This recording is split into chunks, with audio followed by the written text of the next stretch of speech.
नमस्कार दोस्तों, मैं doctor Rajinikanth Sharma, DR genius academy.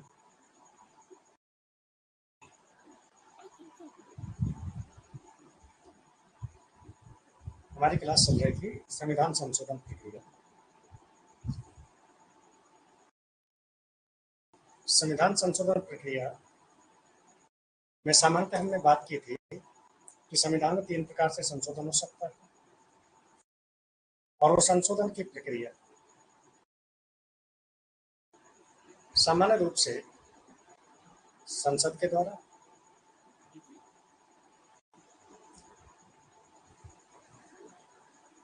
और राज्यों की विधानमंडल की सहमति से की जा सकती है।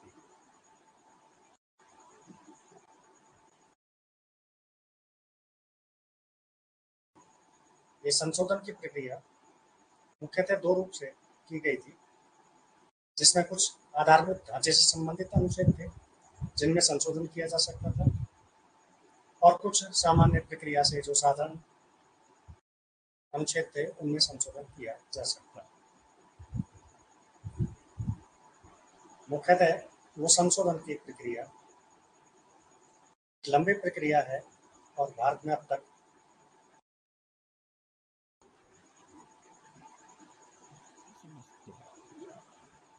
106 संविधान संशोधन हो चुके हैं।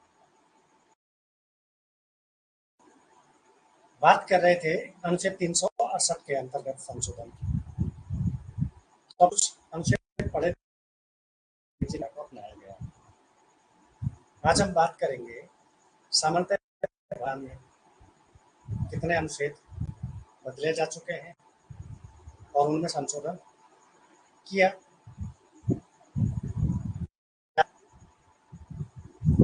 बात अब नियमित प्रक्रिया के रूप में मुख्य संविधान संशोधन जो अब तक हुए हैं उनके बारे में बात करते हैं। तो मुख्यतः पहला संविधान संशोधन जो स्पष्ट रूप से कहते हैं हुआ था प्रथम संविधान संशोधन।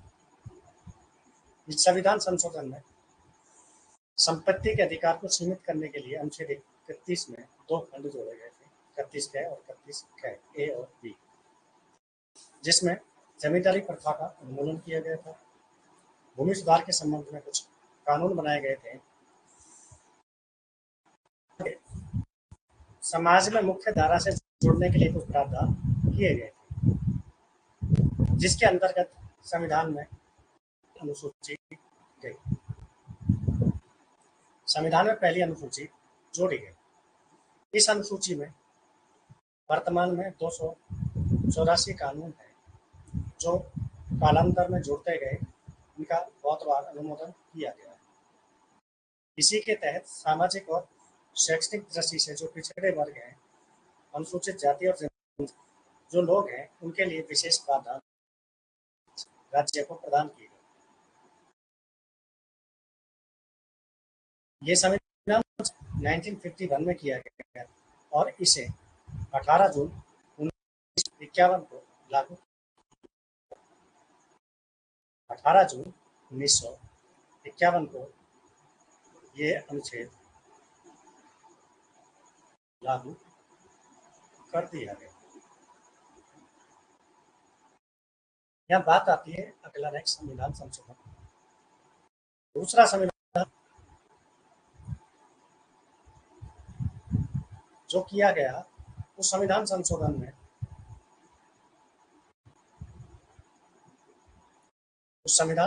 में जो प्रक्रिया अपनाई गई वो सामान्य प्रक्रिया थी।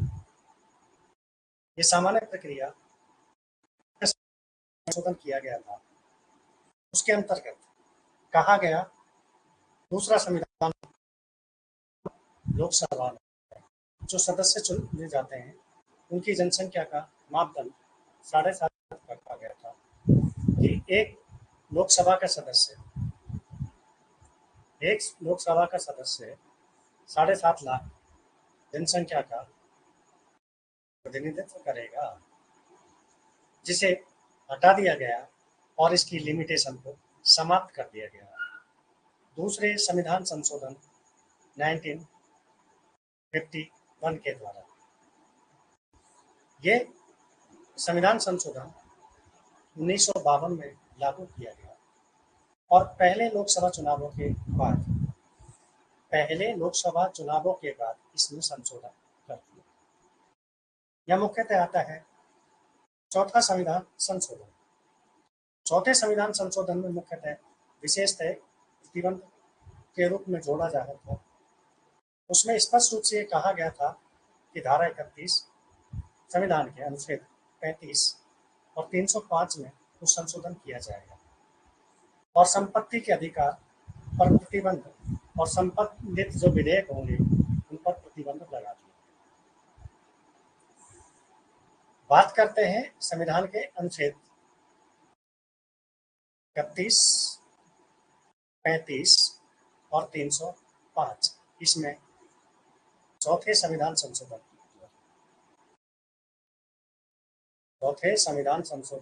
द्वारा प्रतिबंध लगा दिया गया।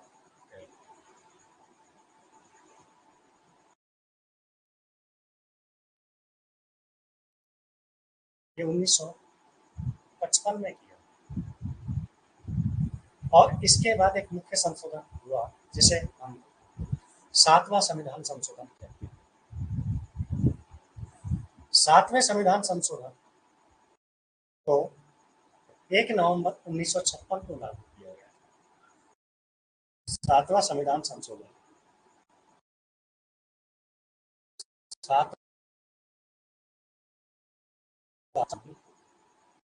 1956।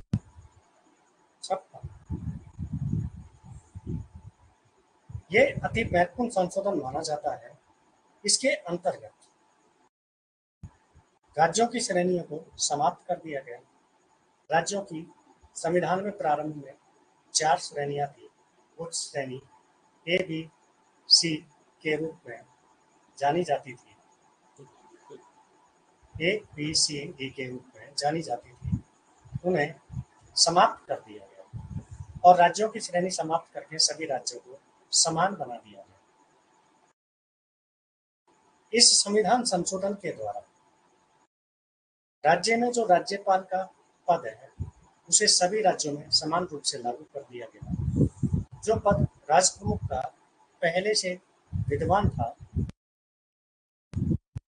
आधार पर जो राज्य बने थे उनमें लागू किया गया था, उस पद को समाप्त कर दिया गया और भाषाई आधार पर राज्यों का पुनर्गठन कर दिया गया। इस तरह से पूर्ण राज्य और केंद्र शासित प्रदेशों का उदय। इस संविधान संशोधन के द्वारा संविधान के अनुच्छेद 3, अनुच्छेद 49, अनुच्छेद 80, अनुच्छेद 81, 82, अनुच्छेद 131, अनुच्छेद 153, अनुच्छेद 158, अनुच्छेद 168, अनुच्छेद 170, 171, अनुच्छेद 220 और 222 में संशोधन करके मुख्यतः कुछ अनुच्छेद जोड़े गए। जो संशोधित अनुच्छेद भाग ए, बी, सी के रूप में जाने जाते हैं। राजस्थान में भी इसके बारे में कहा जाता है कि पहले यहाँ पर राज प्रमुख का पद था। राजस्थान में पहले राज प्रमुख का पद था जिसे हटा दिया गया 7वें संविधान संशोधन के द्वारा। इस पद को समाप्त कर दिया गया और राजस्थान में 1 नवंबर 1956 से राज्यपाल का पद सृजित किया गया। राजस्थान के प्रथम राज्यपाल सरदार गुरमुख निहाल सिंह बनाए गए। स्पष्ट ये कहा जाता है कि राजस्थान के जो राज्यपाल बने, प्रथम राज्यपाल बने, उनकी नियुक्ति कब की गई, इसके बारे में 2 संशय आते हैं। पद तो उन्होंने 1 नवंबर 1956 को ग्रहण किया, वस्तुतः नियुक्ति उनकी जल्दी की गई थी। उनकी नियुक्ति 26 अक्टूबर 1956 को की गई थी, परंतु उन्हें अपना पद ग्रहण किया था 1 नवंबर 1956 को, क्योंकि राजस्थान में राज प्रमुख के पद को समाप्त कर दिया गया और राज्यपाल का पद सृजित किया। इसी संशोधन के द्वारा, 7वें संविधान संशोधन के द्वारा एक व्यक्ति को एक से अधिक राज्यों का राज्यपाल बनाया जा सकता है। इसके बारे में ये भी एक संशोधन। पहले एक व्यक्ति एक ही राज्यपाल, संशोधन के बाद उसे एक से अधिक राज्यों का राज्यपाल बना दिया गया। यहाँ इसी में एक महत्वपूर्ण संशोधन और होता है, जो उच्च न्यायालय के न्यायाधीश होते हैं, उन्हें सर्वोच्च वकालत करने की 7वें संविधान संशोधन में थी। मुख्यतः पहली बात की राजधानियां समाप्त कर दी गई, ABCD ये समाप्त करके पूर्ण राज्य और केंद्र शासित बना दिए गए। पहली बात ये आती है समानता। दूसरी बात आती है भाषाई आधार पर राज्यों का पुनर्गठन किया। तीसरी बात आती है राज्यों में जो राज्यपाल का पद है वो पूर्ण रूप में सर्जित कर दिया गया, राष्ट्र प्रमुख का पद समाप्त कर दिया गया। नेक्स्ट बात आती है इसमें, इसी में एक महत्वपूर्ण बात है कि राज्यपाल एक व्यक्ति एक राज्य के आधार पर नियुक्त न होकर किसी अन्य राज्य के साथ भी उसे नियुक्त किया जा सकता है। अर्थात एक व्यक्ति एक से अधिक राज्यों का राज्यपाल नियुक्त हो सकता है। ये 7वां संविधान संशोधन 1956 कहता है, 7th अमेंडमेंट 1956। ये अमेंडमेंट किया गया कि उच्च न्यायालय के न्यायाधीश उच्चतम न्यायालय में वकालत कर सकते हैं, उन्हें उच्चतम न्यायालय में वकालत करने की अनुमति देती है। महत्वपूर्ण संविधान में संशोधन हुआ है। इस संशोधन हुआ संविधान संशोधन 10वां संविधान संशोधन 1961।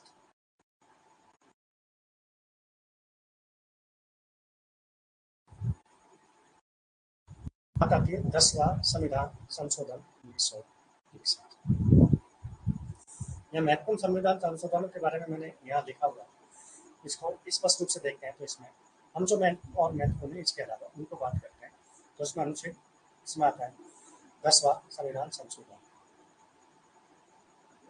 10वां संविधान संशोधन 1961।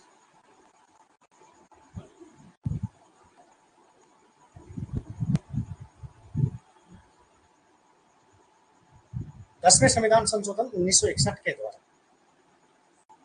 पुर्तगालियों की परतंत्रता से, उनकी गुलामी से कुछ क्षेत्र मुक्त करवाए गए थे, जिसमें दादरा, नागरा और हवेली भारतीय शासन को लागू कर दिया गया और इन्हें भारत का अंग बना लिया गया। 10वें संविधान संशोधन 1961 के द्वारा दादरा, नागर और हवेली को पुर्तगालियों से मुक्त करवाकर भारतीय संघ का क्षेत्र बना लिया गया। 10वां संविधान संशोधन 1961 के द्वारा। यहाँ बात आती है 12वें संविधान संशोधन 1962। यहाँ 10वें की जगह 12वां संविधान संशोधन आता है और 1962। 12वां संविधान संशोधन 1962। इसके अंतर्गत गोवा को, दमन और दीव को भारतीय संघ में सम्मिलित करके गोवा को पूर्ण राज्य का दर्जा दे दिया गया और दादरा नागर हवेली को केंद्र शासित प्रदेश बना दिया। मुक्त करवाने के लिए संघ का क्षेत्र घोषित किया 10वें संविधान संशोधन में, लेकिन एकीकरण किया 12वें संविधान संशोधन। तो सवाल आते हैं कि गोवा, दादरा, नागरा हवेली में विधिक रूप से भारत में सम्मिलित कौन से संविधान संशोधन द्वारा किया गया? तो 10वां संविधान संशोधन 1961 आएगा, जबकि विधिक रूप से एकीकरण की प्रक्रिया 12वें संविधान संशोधन के द्वारा। यह बात आती है 13वें संविधान संशोधन 1900 13वें संविधान संशोधन 1963। ये संविधान सामान्यतः 1962 में हो गया था, लेकिन राष्ट्रपति ने इस पर 2 जनवरी को साइन किए थे, इसलिए इसे 62 और 63 दोनों के नाम से जाना जाता है। बाकी सामान्यतः ये 1963 में इस पर हस्ताक्षर किए गए। नागालैंड, जिसे भारत में सम्मिलित किया गया था और उसे अस्थायी रूप से भारत में शामिल करने के साथ साथ उसके अस्थायी प्रावधान लागू किए गए थे, जब तक उसे एक राज्य का दर्जा न दे दिया जाए, उसमें सामान्यतः भारतीय संघ के कानून, नियम और संवैधानिक स्थिति लागू होगी। 13वें संविधान संशोधन के द्वारा नागालैंड में कुछ अस्थायी प्रबंध किए गए थे, जो प्रशासनिक रूप से किए गए थे कि जब तक राज्य का दर्जा ना मिल जाए, जब तक वहां पर भारतीय शासन और प्रशासन के लिए एक विशेष अस्थायी व्यवस्था की जाए। नागालैंड को सामान्यतः ऐसा कहा जाता है कि नागालैंड को सामान्यतः 20 दिसंबर 1961 को भारतीय संघ में शामिल किया गया था, लेकिन उसे राज्य का दर्जा नहीं दिया गया था। उसे दिसंबर 1963 में नागालैंड को दिसंबर 1963 में पूर्ण राज्य का दर्जा दिया गया। नागालैंड 1963 में पूर्ण राज्य बना। बात आती है यहाँ पर 16वें संविधान संशोधन। 16वें संविधान संशोधन 1963। 16वें संविधान संशोधन 1963 के अंतर्गत भारतीय संविधान में एकता और अखंडता, ये 2 शब्द आते हैं। हम इन 2 शब्दों के बारे में खूब पढ़ते हैं। ये संविधान की प्रस्तावना में भी माने जाते हैं। वस्तुतः इन 2 शब्दों के बारे में अनुच्छेद 19, 84 और 173 में संशोधन किया गया कि सामान्यतः ये कहा गया कि भारतीय एकता और अखंडता को अक्षुण्ण बनाए रखेंगे। इसलिए प्रत्येक सार्वजनिक कार्यालयों में जो भी कार्यालय थे, जो सरकारी कार्यालय थे, उनमें सभी व्यक्तियों को भारतीय गणराज्य के प्रति शपथ लेने का प्रावधान किया गया। जितने भी सरकारी कार्यालय थे, उन सब में इसे शपथ के रूप में अपनाया जाएगा। और एकता अखंडता के लिए भारत सरकार कोई भी कानून बना सकती है, जिन्हें किसी भी न्यायालय में, चाहे सुप्रीम कोर्ट हो और न्यायालय हाई कोर्ट हो, उनमें चुनौती नहीं दी जा सकती। बात आती है यहाँ संविधान संशोधन।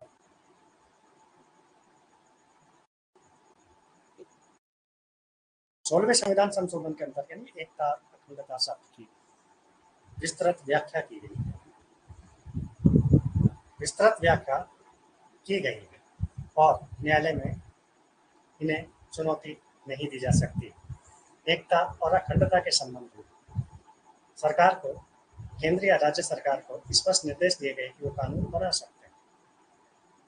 यही बात आती है 17वें संविधान संशोधन। इसके अंतर्गत नवी अनुसूची, इसके अंतर्गत नवी अनुसूची में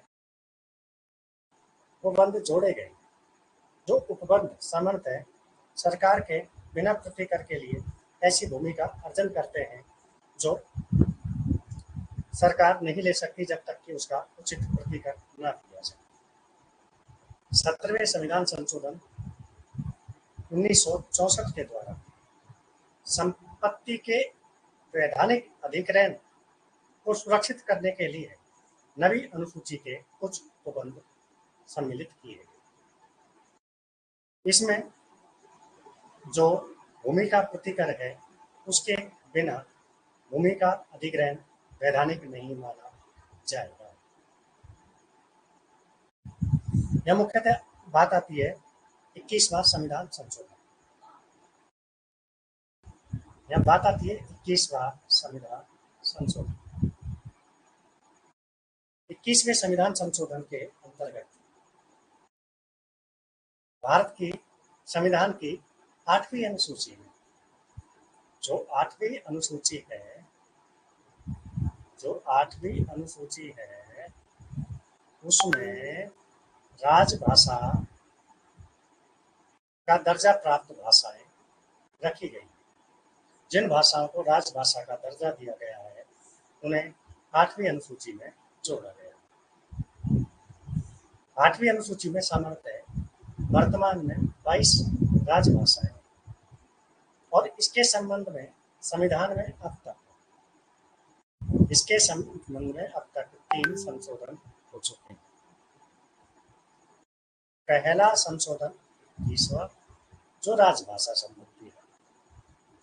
दूसरा संशोधन जो राजभाषा संबंधी है वो है 73वां संविधान संशोधन।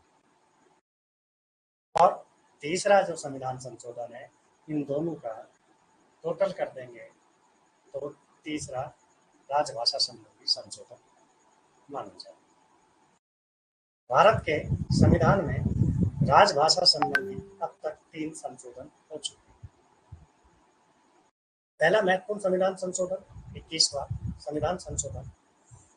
21वां संविधान संशोधन 1967।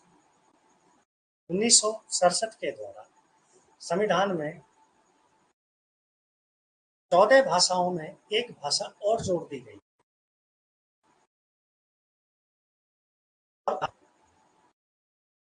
यानी कि 21वें संविधान संशोधन के द्वारा सिंधी को राजभाषा का दर्जा दिया गया और इससे पहले संविधान में 14 राजभाषाएं थी। इसके संविधान में 14 राजभाषाएं थी और सिंधी 15वीं राजभाषा के रूप में जो यहाँ मैं दूसरा बता देता हूँ 71वां संविधान संशोधन। जो 71वां संविधान संशोधन है, 71वें संविधान संशोधन के अंतर्गत संविधान में 3 राजभाषाएं जोड़ी गई। ये 1990 में किया।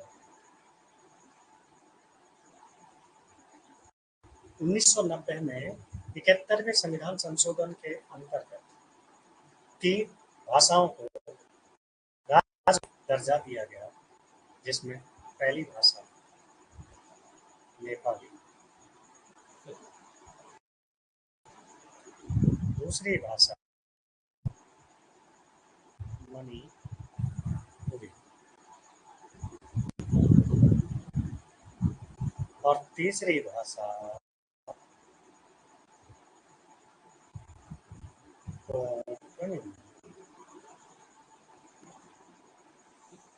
यानी कि 3 भाषाएं जिनको राज दर्जा दिया गया, नेपाली, मणिपुरी और कोंकणी। इनको मिलाकर 18 हो जाती है। और यहाँ तीसरा आता है 92वां संविधान संशोधन 2003। 2003 के अंतर्गत संविधान की 8वीं अनुसूची में 4 भाषाओं को राजभाषा का दर्जा दिया है,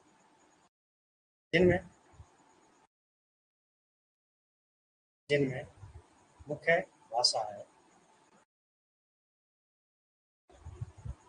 बोडो,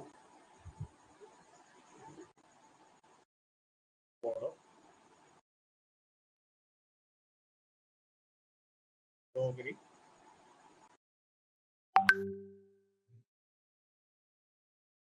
संथाली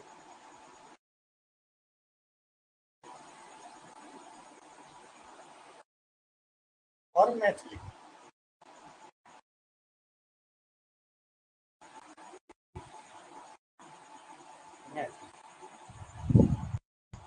यानी कि 92वें संविधान संशोधन के द्वारा 8वीं सूची जोड़ी गई। इसमें लाकर कह सकते हैं हम कि भाषा संविधान में 3 71वां और 92वां संविधान संशोधन। यह बात आता है 26वें संविधान संशोधन। महत्वपूर्ण संविधान संशोधन था। इस संविधान संशोधन के द्वारा देशी राजाओं को उनकी संपत्ति से बेदखल कर दिया गया। तिरपन के समय जब हम आजाद हुए थे तो एक प्रावधान किए गए थे, राजाओं के विलय पत्र पर हस्ताक्षर करने के बाद उन्हें एक प्रीवी पर्स दिया गया था। प्रीवी पर्स का मतलब होता है कि उन्हें एक ऐसी पेंशन दी गई थी जो उन्होंने राज्य अधिकार छोड़े थे, उन्होंने जो शासन छोड़े थे उस शासन के आधार पर उन्हें जो प्रतिकर दिया गया था, उन्हें जो भुगतान दिया गया था पेंशन के रूप में, उसे प्रीवी पर्स कहते हैं। उसे प्रीवी पर्स कहते हैं और ये प्रीवी पर्स समाप्त कर दिया गया।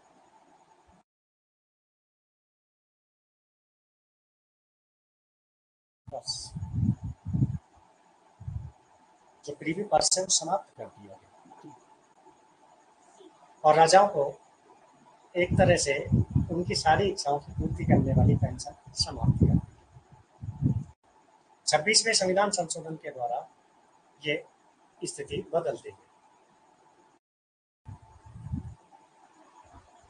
यहाँ बात आती है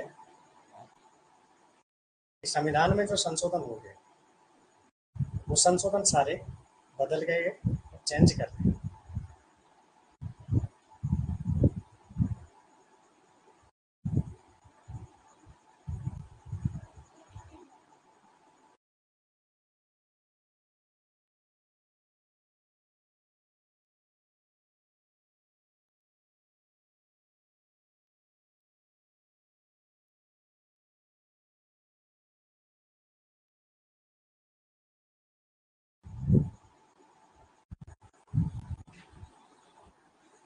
यहाँ आता है एक महत्वपूर्ण संविधान संशोधन, 31वां संविधान संशोधन आता है।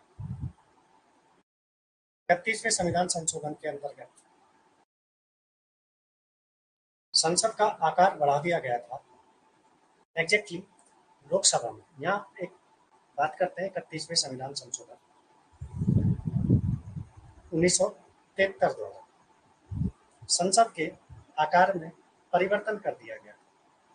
संसद की सदस्य संख्या जो सामान्यतः लोकसभा में 525 के स्थान पर 552 सदस्य कर दिए गए, जिनमें 545 सदस्य संख्या रखी गई और कहा गया कि 2026 तक इसमें कोई परिवर्तन नहीं किया जाए। यानी कि संसद की सदस्य संख्या स्पष्ट रूप से निर्धारित कर दी गई कि संविधान में लोकसभा की सदस्य संख्या लोकसभा की सदस्य संख्या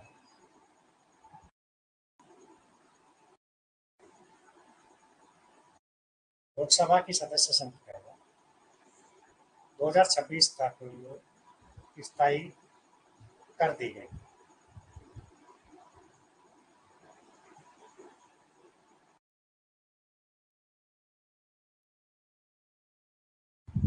लोकसभा की सदस्य संख्या 525 से बढ़ाकर 545 कर दी गई और इसकी सदस्य अधिकतम संख्या 552, जिसमें 2 सदस्य एंग्लो इंडियन सदस्य के रूप में मनोनीत किया गया, जो 2026 तक संशोधनीय नहीं होगी। 31वां संविधान संशोधन। यहाँ बात आती है 34वें और 35वें संविधान संशोधन। 34वें संविधान संशोधन में भी कुछ अनुच्छेद नवी अनुसूची में जोड़े गए जो भूमि सुधार संबंधी प्रावधानों के रूप में जाने जाते हैं। बात आती है 35वां संविधान संशोधन 1975। 35वें संविधान संशोधन 1975 के लिए, यानी कि 35वें संविधान संशोधन 1975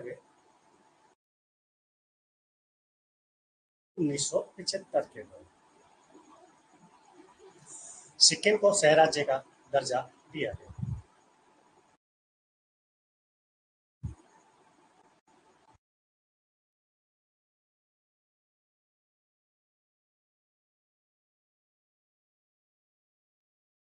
समर पे आवाज आ रही है क्या?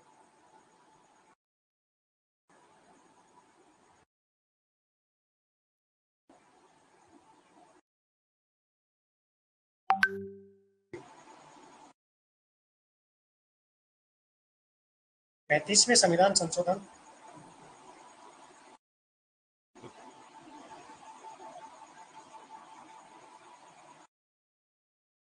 1975 के द्वारा सिक्किम को सह राज्य का दर्जा दिया गया। भारत में जो सिक्किम का प्रवेश है वो समावेश है जो सह राज्य के रूप में किया गया। और 36वें संविधान संशोधन 1975 द्वारा सिक्किम को पूर्ण राज्य का दर्जा दे दिया गया। सीधा सवाल आता है संविधान संशोधन 35वां और संविधान संशोधन 36वां और संविधान संशोधन 37वां, ये 3 संविधान संशोधन राज्यों से संबंधित हैं।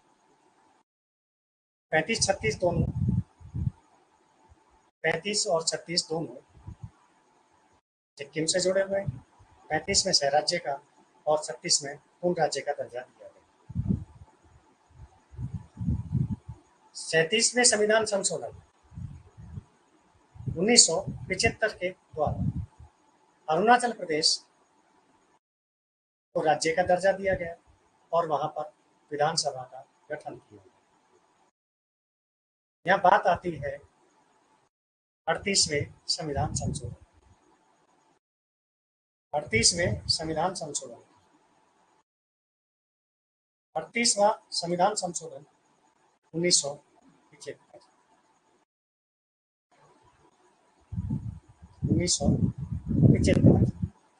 इसके द्वारा राष्ट्रपति और राज्यपाल के अध्यादेश संबंधी शक्तियों को बढ़ा दिया गया। इस शक्ति के द्वारा राज्यपाल के अध्यादेश की शक्ति और राष्ट्रपति के अध्यादेश की ऑर्डिनेंस की शक्ति को बढ़ा दिया गया। ऐसा कहते हैं इंदिरा गांधी के चुनाव को उच्च न्यायालय ने अमान्य घोषित कर दिया और प्रधानमंत्री पद से उसकी विदाई तय हो गई थी। तो इलाहाबाद हाईकोर्ट के फैसले को नकारने के लिए ये संविधान संशोधन किया गया। इस संविधान संशोधन के अंतर्गत न्यायिक जांच पर प्रतिबंध, कोई न्यायिक जांच की जाए, इसकी जांच नहीं की जाए।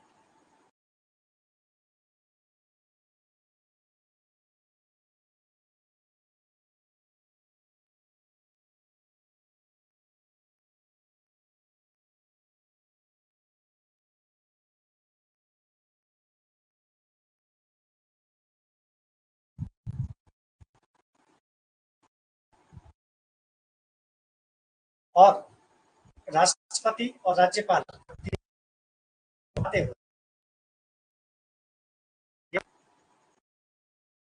प्रधानमंत्री इसके बाद संविधान के दायरे में रहकर अध्यादेश जारी कर सकते हैं। यह महत्वपूर्ण अनुच्छेद के अंतर्गत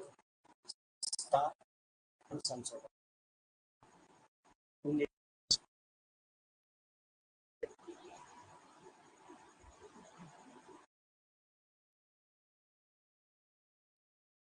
ये संविधान संशोधन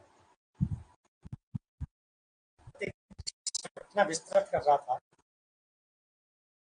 कि सर्वोच्च बना दिया गया और राष्ट्रपति प्रधानमंत्री की प्रत्येक अभ्यर्थना को, प्रत्येक विधेयक को, प्रत्येक निर्णय को मानने की रख दिया गया।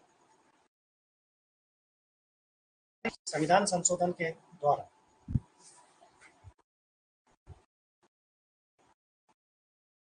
प्रधानमंत्री शक्तियों बन गई, राष्ट्रपति राज्यपाल मंत्री शक्ति।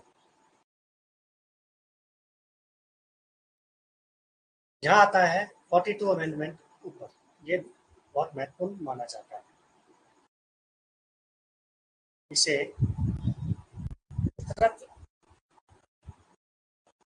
संशोधन कहते हैं। इसे भारत संविधान भी कहा। 42वां संविधान संशोधन 1976 1976 के द्वारा इसमें अधिकांशतः संविधान में परिवर्तन कर दिया गया। मोटे रूप में ये संविधान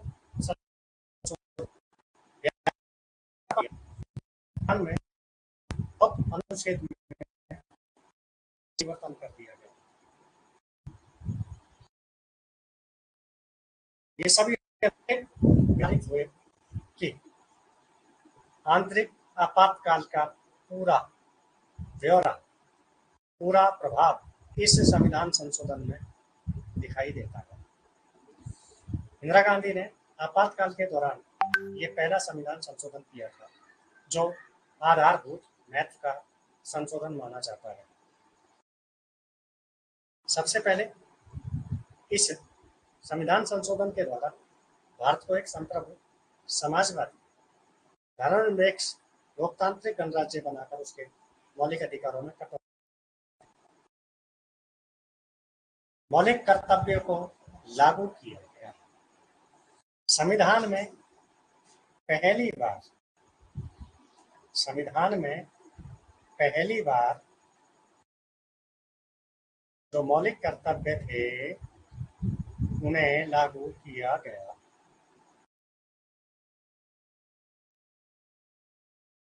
उन्नीस सौ 75 में भारत के विदेश मंत्री सरदार स्वर्ण सिंह समिति की सिफारिश पर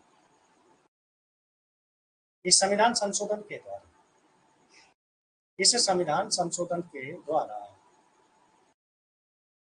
10 मौलिक कर्तव्य जोड़े गए। ये 10 मौलिक कर्तव्य 42वें संविधान संशोधन के अंतर्गत संविधान के भाग 4 के में जोड़े गए, जो भारत को संविधान की मूल संरचना में परिवर्तन के लिए जाने जाते। यहाँ पर संरचना में एक महत्वपूर्ण परिवर्तन किया गया, लेकिन बाद में ऐसा कहते हैं कि सर्वोच्च न्यायालय ने संविधान की संरचना के संबंध में 1980 में अनुच्छेद 368 और 31C में संशोधन को रद्द कर दिया, क्योंकि ये संविधान की मूल संरचना को बाधित करता है। 42वें संविधान संशोधन में बहुत महत्वपूर्ण संशोधन किए गए, जिसके अंतर्गत लोकसभा और राज्य विधानसभाओं के कार्यकाल को 5 वर्ष से बढ़ाकर 6 वर्ष कर दिया गया। सामान्यतः जो कार्यकाल 5 वर्ष था, उस कार्यकाल को बढ़ाकर 6 वर्ष कर दिया गया। ये संशोधन इसलिए महत्वपूर्ण माना जाता है क्योंकि इसमें प्रधानमंत्री की शक्तियों को बढ़ाया गया, राष्ट्रपति की शक्तियों को सीमित कर दिया गया। इसी के अंतर्गत संशोधन किया गया कि कोई भी नीति निर्देशक तत्व जो मौलिक अधिकारों से संबंधित होंगे, उनमें नीति निर्देशक तत्वों को ज्यादा प्रभावी बनाया जाएगा। और नीति निर्देशक तत्वों में अनुच्छेद 39 के, अनुच्छेद 43 के, अनुच्छेद 48 के जोड़े गए। इसका मतलब ये होता है कि मौलिक अधिकारों में तो कटौती कर दी, नीति निर्देशक तत्वों को ज्यादा बढ़ा दिया गया। इसी के अंतर्गत संविधान में 352 और अनुच्छेद 356 में संशोधन करके संपूर्ण देश में आपातकाल को लागू करने की प्रक्रिया को भी राष्ट्रपति के लिए बाध्यकारी बना दिया गया। यानी राष्ट्रपति प्रधानमंत्री या मंत्रिपरिषद के निर्णयों को मानने के लिए बाध्य कर दिया गया कि राष्ट्रपति प्रधानमंत्री और उसकी मंत्रिपरिषद की सलाह के अनुरूप कार्य करे। इसका मतलब था अनुच्छेद 74 में संशोधन कर दिया। मुख्यतः ऐसा कहा जाता है कि संविधान के 68 अनुच्छेद पर इसका प्रभाव पड़ा था, सीधा प्रभाव कि उनमें संशोधन किया गया। आज बहुत बड़ी चर्चा चलती रहती है, हम चर्चाओं के बारे में बात करते रहते हैं कि सरकार संविधान में संशोधन कर सकती है, हाँ ये बात तो सत्य है, लेकिन संविधान को समाप्त नहीं कर सकती, बदल नहीं सकती। संविधान बदलने पर तो कुछ नहीं बचेगा, नई शासन व्यवस्था नहीं आ सकती, नई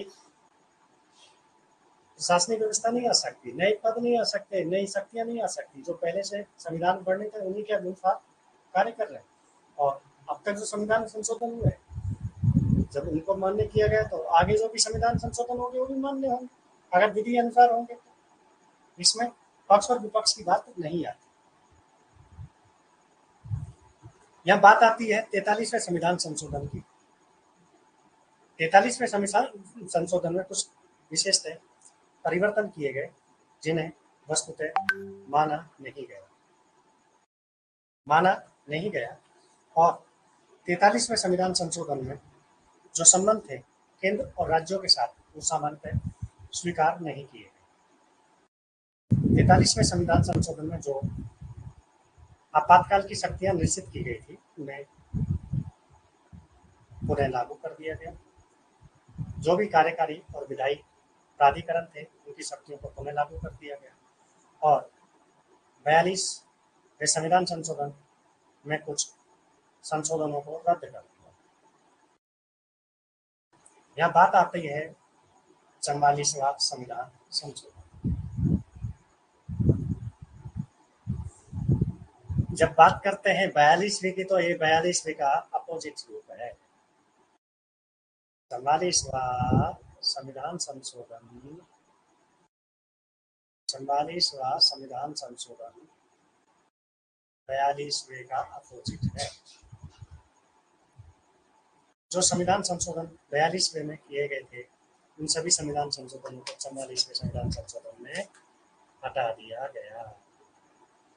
इनमें मुख्यतः लोकसभा और विधानसभा का जो कार्यकाल 6 वर्ष किया गया था उसे पुनः 5 वर्ष कर दिया गया। राष्ट्रपति की शक्तियों को पुनः बढ़ा दिया गया, जो 42वें में हटा दी थी उन्हें पुनः बढ़ा दिया गया। 44वें संविधान संशोधन में पुनः ये कहा गया कि अनुच्छेद 31 जो मौलिक अधिकार है उसे विधिक बनाकर संविधान में एक नया अनुच्छेद जोड़ा गया 300। 44वें संविधान संशोधन के द्वारा अनुच्छेद 300 क्या जोड़ा गया जो 31 को निश्चित करता है।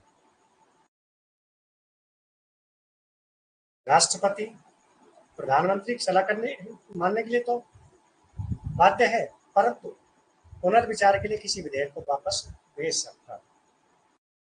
यहाँ पर आपातकाल के संदर्भ में अनुच्छेद 352 के अंतर्गत एक शब्द जोड़ा गया, आंतरिक अशांति, सशस्त्र विद्रोह शब्द के स्थान पर, यानी आंतरिक अशांति शब्द को हटाया और सशस्त्र विद्रोह शब्द जोड़ा गया।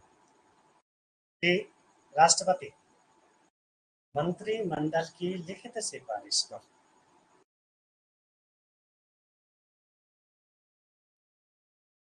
सशस्त्र विद्रोह की स्थिति में राष्ट्रीय आपात की घोषणा करेगा। सामान्यतः मंत्रिमंडल में शब्द का उल्लेख संविधान में केवल एक बार आता है, अनुच्छेद 352 में आता है, इसके अलावा और कहीं नहीं आता।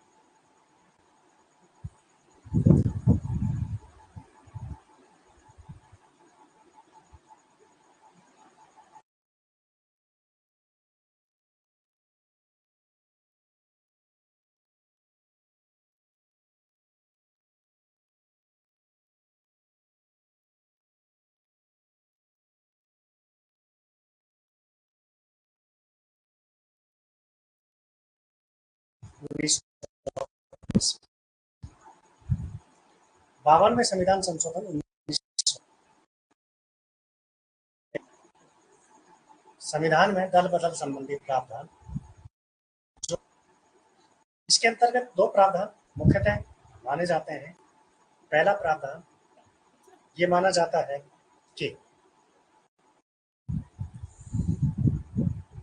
25 सदस्य जो निर्दलीय चुनाव जीता है वो किसी अन्य दल में हो सकता चली जाएगी। और यही दलीय सदस्यों के रूप में ये बात की गई कि कोई भी निर्वाचित व्यक्ति जो किसी दल में है 1/3 सदस्य से अलग होकर अपना दल बनाते हैं तो उनकी सदस्यता समाप्त नहीं होगी। और यही बात दल के रूप में है कि 2/3 सदस्यों से कम सदस्य किसी अन्य में अपना विलय नहीं कर सकते, किसी अन्य दल में अपना दल का विलय नहीं कर सकते। ये 3 बातों पर स्थिति स्पष्ट कर दी गई और दल बदल के नियम लागू किए गए। यह बात आती है 61वें संविधान संशोधन 1989।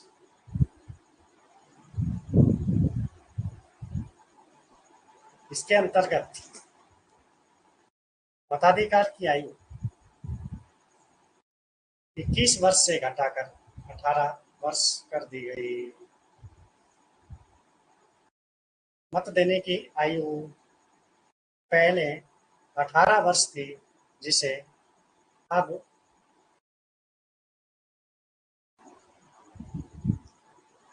18 वर्ष कर दिया गया, जो पहले 21 वर्ष थी। बात आती है यहाँ पर 71वें संविधान संशोधन की, जो मैंने आपको पहले भी बताया था। 21, 71 और 92 ये राजभाषा संबंधी संशोधन, राजभाषा संबंधी संशोधन। यह 73वां संविधान संशोधन होता है 1992, 1992। 73वां संविधान संशोधन 1992। इसमें पंचायती राज को संवैधानिक दर्जा दिया गया।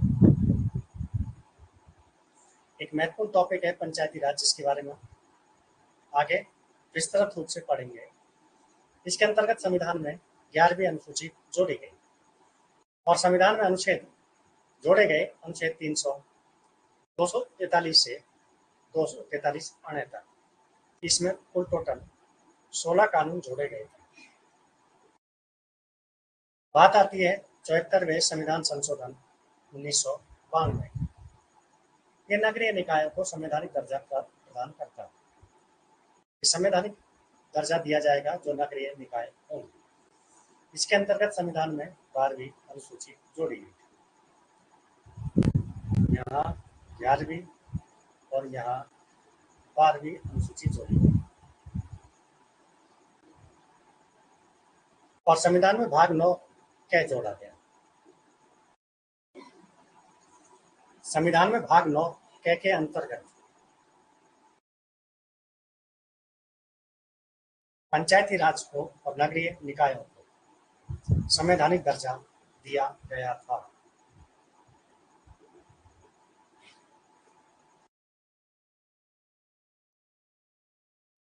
यहाँ बात 76वें संविधान संशोधन की आती है। मुख्यतः बात 76वां संविधान संशोधन 1994, 1994। ये तमिलनाडु राज्य के लिए, ये तमिलनाडु राज्य के लिए कहा गया कि आरक्षण की सीमा 69% अधिकतम की जाती है। तमिलनाडु में रिजर्वेशन की अधिकतम स्थिति 69% रखी है, जो 76वें संविधान संशोधन के द्वारा, ठीक है, और इसे नवी अनुसूची में जोड़ दिया गया। वस्तुतः सुप्रीम कोर्ट इस पर अभी सुनवाई कर रहा है। इसका अंतिम निर्णय आने पर स्थिति स्पष्ट होगी। वस्तुतः 1994 में इंदिरा साहनी बाद में एक मुकदमा हुआ था। इंदिरा साहनी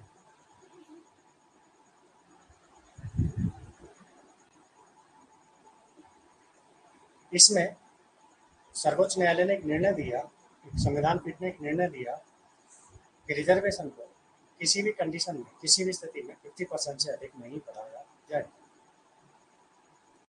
वस्तुतः अभी इस पर सुनवाई हो रही है सुप्रीम कोर्ट में। आगे की संवैधानिक स्थिति के बारे में उस समय पता चलेगा जब सुप्रीम कोर्ट का वस्तुतः निर्णय आएगा। सुप्रीम कोर्ट के निर्णय में यही स्थिति अभी रखी गई है जो मानी जाती है। 77वां संविधान संशोधन 1995।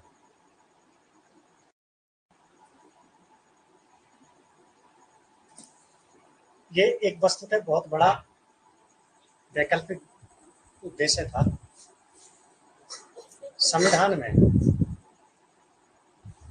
प्रारंभ में अजा जजा और पिछड़ा वर्ग को एक आरक्षण दिया गया था और उस आरक्षण को पदोन्नति में भी दिया गया था। लेकिन इस संविधान संशोधन के द्वारा 77वें संविधान संशोधन के द्वारा सरकारी नौकरियों में पदोन्नति में कोई रिजर्वेशन नहीं दिया जाएगा।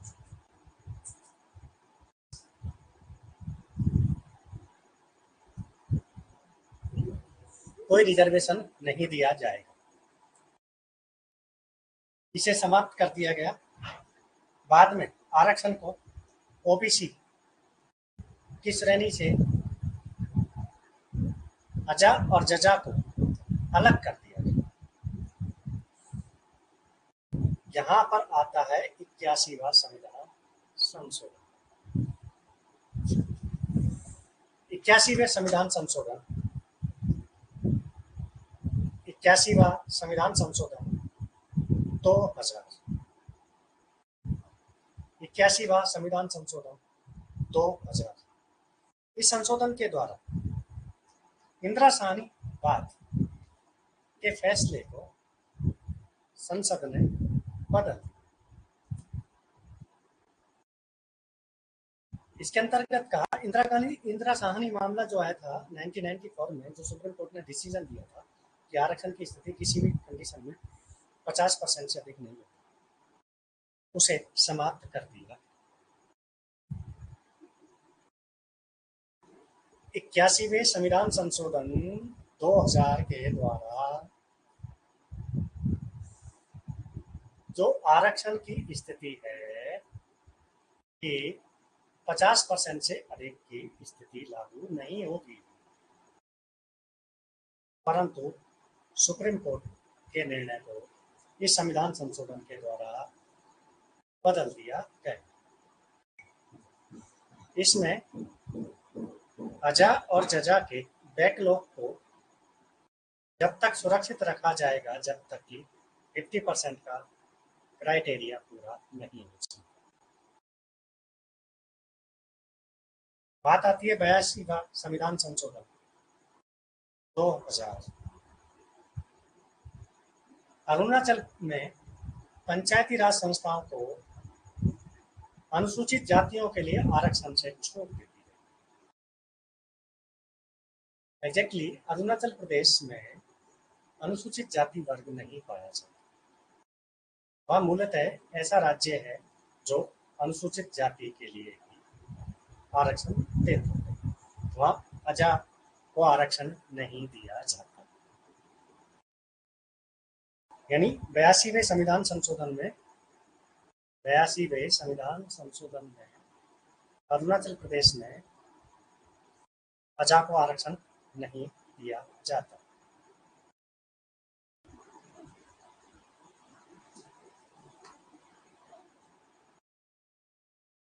चौरासीवां संविधान संशोधन 2002। 84वां संविधान संशोधन 2002। यहाँ पर चुनावों के लिए लोकसभा और राज्य विधानसभा के चुनावों के लिए एक परिसीमन की व्यवस्था की गई।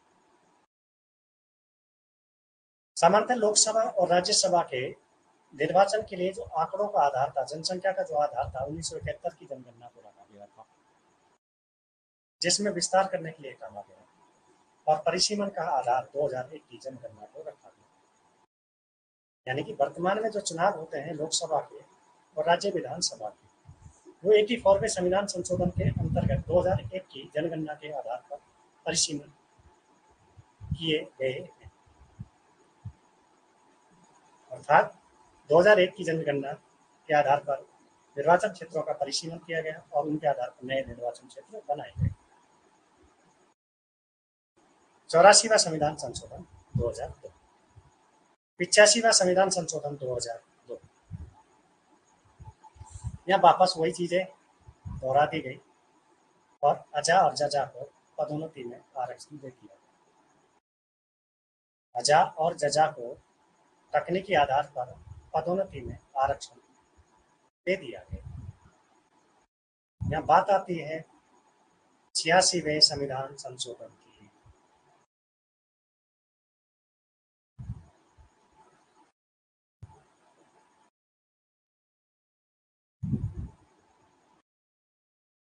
छियासीवें संविधान संशोधन 2002। 86वें संविधान संशोधन 2002 के अंतर्गत संविधान में महत्वपूर्ण अनुच्छेद जोड़ा गया। अनुच्छेद 21A, अनुच्छेद 45, अनुच्छेद 51 के तहत शिक्षा को मौलिक अधिकार, नीति निर्देशक तत्व और मौलिक कर्तव्य बना दिया गया। 6 से 14 वर्ष के बच्चों को निःशुल्क और अनिवार्य शिक्षा का प्रावधान रखा गया। 86वें संविधान संशोधन 2002 के द्वारा।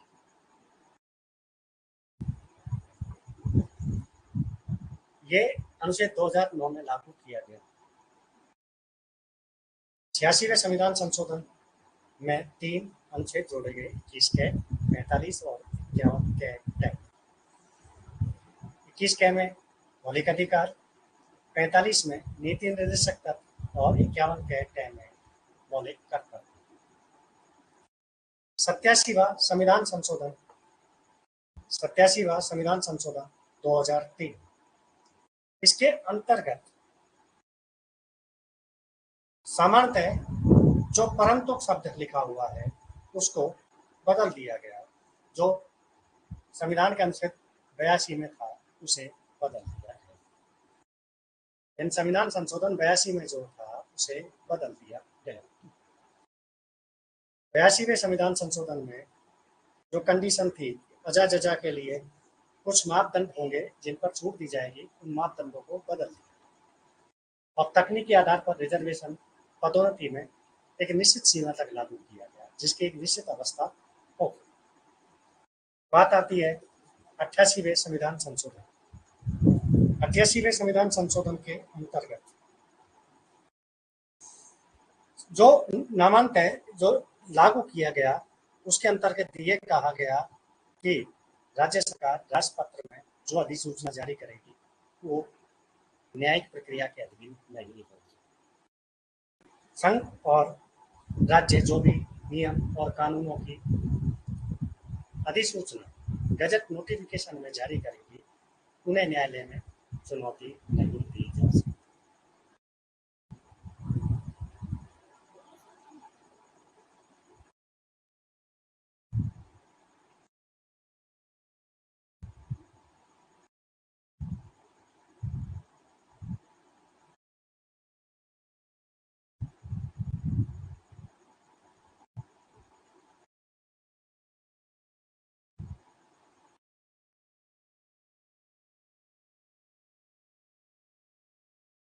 यहाँ बात आती है 91वां संविधान संशोधन।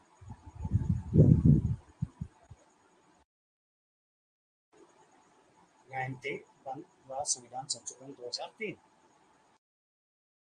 इस संविधान संशोधन के द्वारा 91वें संविधान संशोधन के द्वारा मंत्रिमंडल की सदस्य संख्या, मंत्री परिषद की सदस्य संख्या निश्चित कर दी गई।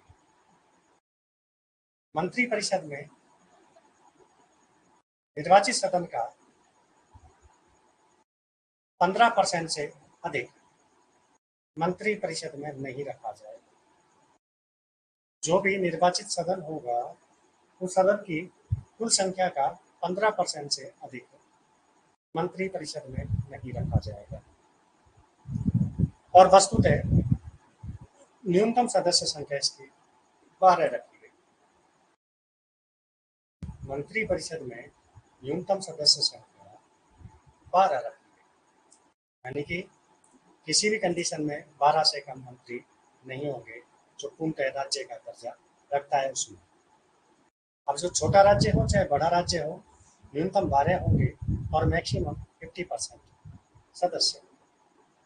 वस्तुतः यही बात केंद्र शासित प्रदेशों के बारे में है, लेकिन उसके बारे में कोई संविधान में उल्लेख नहीं है कि केंद्र शासित प्रदेशों में सदन की संख्या का 10% अधिकतम होगा और न्यूनतम 7 सदस्य संख्या रखी जाए।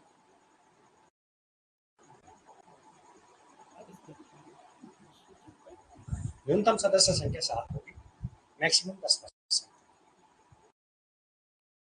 बात आती है संविधान का 92वां संविधान संशोधन। 92वां संविधान संशोधन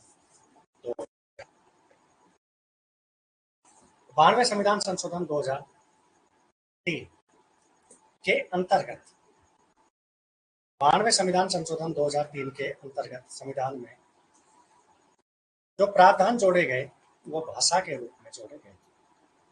8वीं अनुसूची में 4 भाषाओं को राजभाषा का दर्जा दिया गया। ये बात हमने पहले भी की थी। 21वां संविधान संशोधन, 71वां संविधान संशोधन और 92वां संविधान संशोधन, ये राजभाषा से संबंधित।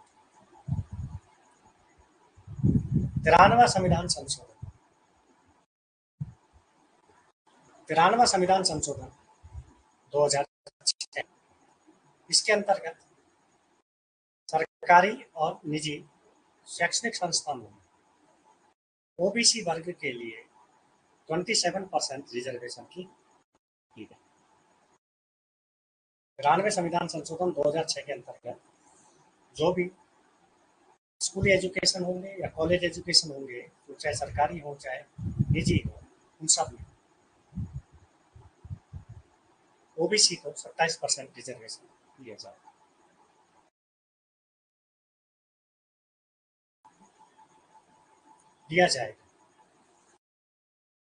यह 96वां संविधान संशोधन आता है।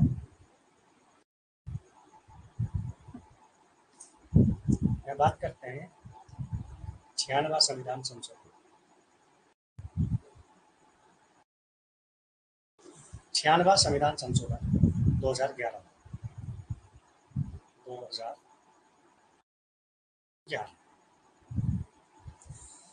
इस संविधान संशोधन के अंतर्गत एक शब्द था उड़ीसा, यानी कि उड़ीसा का नाम बदलकर ओडिशा किया गया और उड़िया भाषा के स्थान पर ओडिसी भाषा किया गया। यानी 96वें संविधान संशोधन के द्वारा उड़ीसा का नाम ओडिशा और उड़िया भाषा को ओडिसी भाषा में बदल गया। 97वां संविधान संशोधन 2012।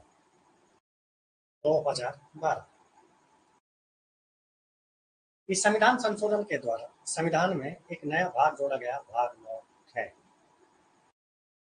भाग 9 संविधान में जोड़ा गया और एक अनुच्छेद जोड़ा गया 43 नीति निर्देशक तत्वों में एक अनुच्छेद जोड़ा गया 43 इस 43 के अंतर्गत सहकारी संस्थाओं की स्थापना का अधिकार दिया गया कि राज्य सहकारी संस्थाओं की स्थापना कर सकते। सहकारी राज्यों की स्थापना का अधिकार 97वें संविधान संशोधन द्वारा दिया।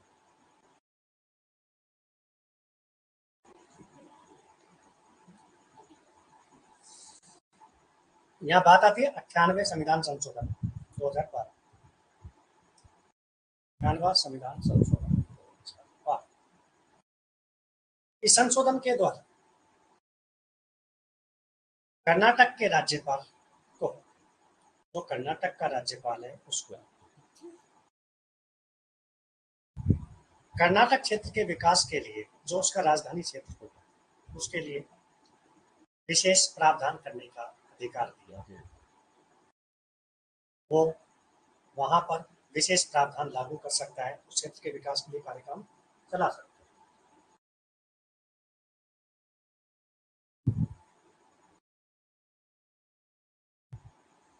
अति महत्वपूर्ण अनुच्छेद 99 जो संविधान संशोधन हुआ 2013। 99वां संविधान संशोधन 2013, इसके अंतर्गत ये पहला अनुच्छेद है जिसे सुप्रीम कोर्ट ने न्यायिक पुनर्वलोकन के अंतर्गत रद्द कर दिया। संविधान संशोधन पहला जिसे सुप्रीम कोर्ट ने जस्टिस रिव्यू के अंतर्गत इसे अमान्य घोषित कर दिया, अवैध घोषित कर दिया। इसके अंतर्गत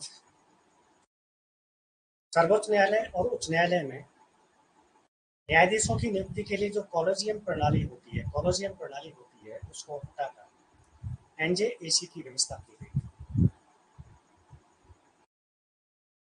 एनजेएसी की व्यवस्था की गई।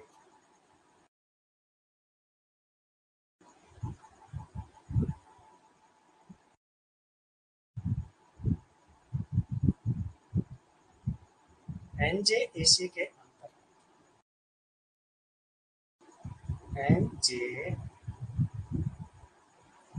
के अंतर्गत सुप्रीम कोर्ट के न्यायाधीशों के लिए एक राष्ट्रीय न्यायिक नियुक्ति आयोग बनाया गया, जिसे सुप्रीम कोर्ट ने अवैध घोषित कर दिया और उन्हें कॉलेजियम प्रणाली से ही न्यायाधीशों की नियुक्ति की जाएगी।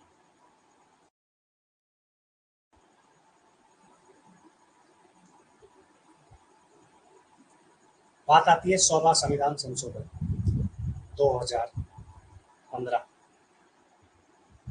100 संविधान संशोधन 2015। इसके अंतर्गत भारत और बांग्लादेश के बीच में जो इनक्लेव बस्तियां थी, इनक्लेव जो एरियाज था, जो विवादास्पद क्षेत्र था, उनका प्रदान किया गया और भारत और बांग्लादेश के बीच में भूमि और कॉलोनियों का स्थानांतरण किया गया।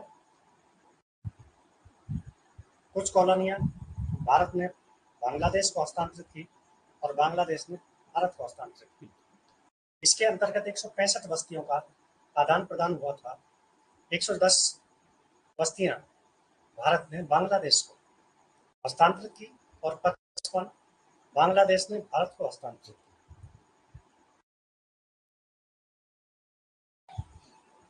और लगभग 15,000 वर्ग मील भूमि का आदान प्रदान और भारत और बांग्लादेश के बीच में सीमा विवाद को इस समझौते के द्वारा यानी संशोधन के द्वारा सुलझाया। 101वां संविधान संशोधन 2016, 1 जुलाई 2016 को लागू कर दिया गया था। इस संविधान संशोधन के तहत भारत में वैट के स्थान पर जीएसटी लागू किया। वस्तु एवं सेवा कर की स्थापना की गई। जो पहले वैल्यू एडेड टैक्स लगता था उसे हटा दिया गया और उसके स्थान पर जीएसटी को लागू किया। भारत में जीएसटी 1 जुलाई 2016 से लागू की गई और इसके लिए संसद का एक विशेष अधिवेशन बुलाया गया था। रात्रि को ये सम्मेलन बुलाया गया। इसके अंतर्गत वैट की कुछ श्रेणियां समाप्त कर दी गई और उसके स्थान पर जीएसटी को लागू। 102वां संविधान संशोधन 2018। इसके अंतर्गत राष्ट्रीय पिछड़ा वर्ग आयोग को संवैधानिक दर्जा दिया गया, जो अजा और जजा आयोग के समान ही होगा। इस संविधान संशोधन के द्वारा जो राष्ट्रीय पिछड़ा वर्ग आयोग था उसे संवैधानिक दर्जा दे दिया गया। 103वां संविधान संशोधन 2019 सामान्य वर्ग के लोगों को शैक्षिक और सामाजिक उन्नयन के लिए यानी कि ईडब्ल्यूएस की श्रेणी के लिए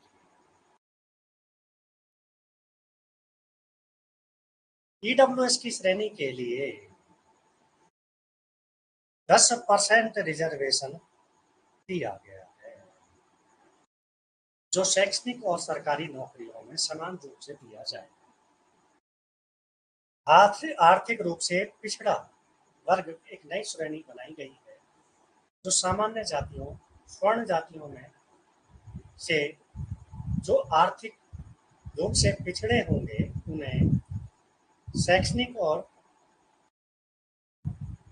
सरकारी सेवाओं में 10% रिजर्वेशन दिया जाएगा।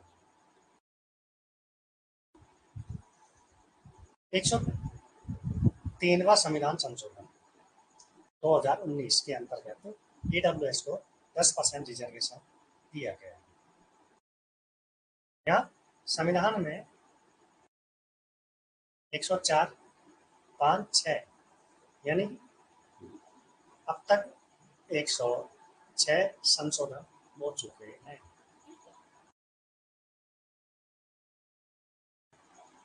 यहाँ बात करते हैं 104वें संविधान संशोधन।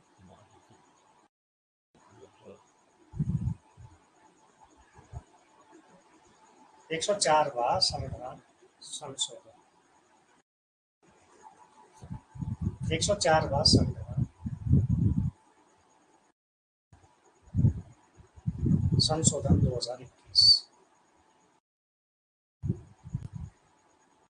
2021 इसके अंतर्गत अनुसूचित जाति और जनजाति के लिए लोकसभा और राज्य विधानसभा में जो सीटों का आरक्षण था उसे 10 वर्ष बढ़ाकर 2030 कर दिया गया है, जो पहले 25 जनवरी 2020 तक थी उसे बढ़ाकर अब 25 जनवरी 2030 कर दिया गया। यानी अजा और जजा को लोकसभा और राज्य विधानसभा में आरक्षण बढ़ाकर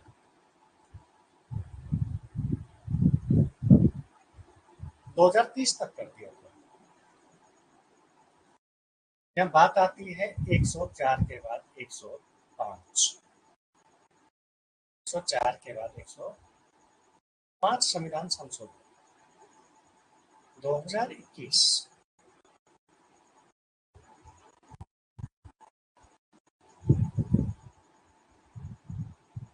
105 संशोधन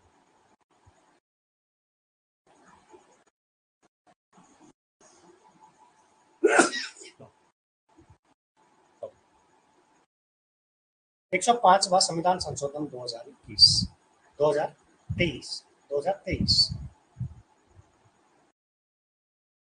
105वां संविधान संशोधन 2023 के अंतर्गत सर्वोच्च न्यायालय ने जो मराठा आरक्षण के बारे में निर्णय दिया था कि सामर्थ्य आरक्षण का निर्णय जो आरक्षण है उसको पहले जो राज्यों के पास थी राष्ट्रपति को सिफारिश की जाती थी और राष्ट्रपति उसे ओबीसी वर्ग में शामिल करते थे। अनुच्छेद 240, 41 और 42 अनुच्छेद 240, 41 और 42 के बाद की स्थिति। यहाँ बात आती है अनुच्छेद 340, 341, 342, 338, 338 के कि पहले किसी भी जाति को अजा में या जजा या पिछड़े वर्ग में शामिल करने का जो अधिकार था वो राज्यपाल की सिफारिश पर राष्ट्रपति के पास था।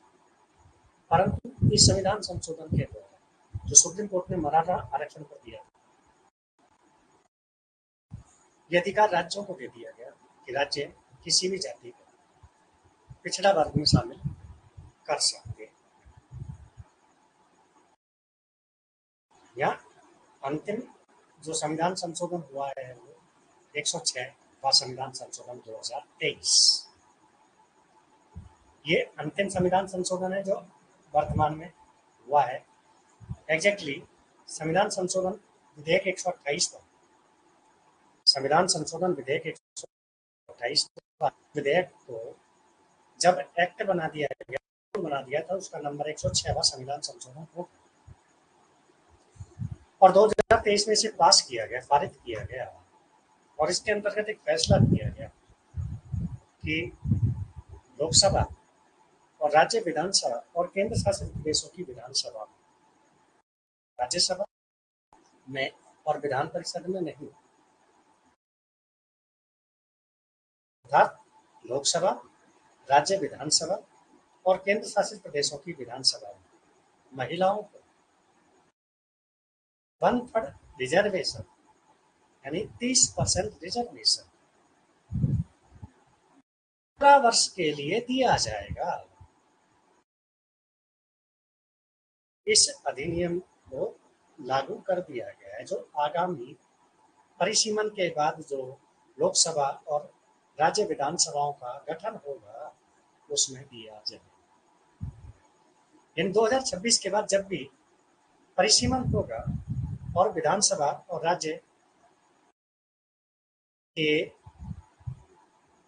केंद्र शासित प्रदेश की जो विधानसभा होगी और लोकसभा में जो परिवर्तन होगा संख्याओं में, उसके 30% रिजर्वेशन दी जा सकती है। यह संविधान संशोधन की प्रक्रिया समाप्त होती है और आगे जो संविधान संशोधन होंगे उसमें जुड़ते जाएंगे। सामान्यतः एक महत्वपूर्ण टॉपिक था जिसमें से कुछ महत्वपूर्ण संविधान संशोधन हमने पढ़े थे।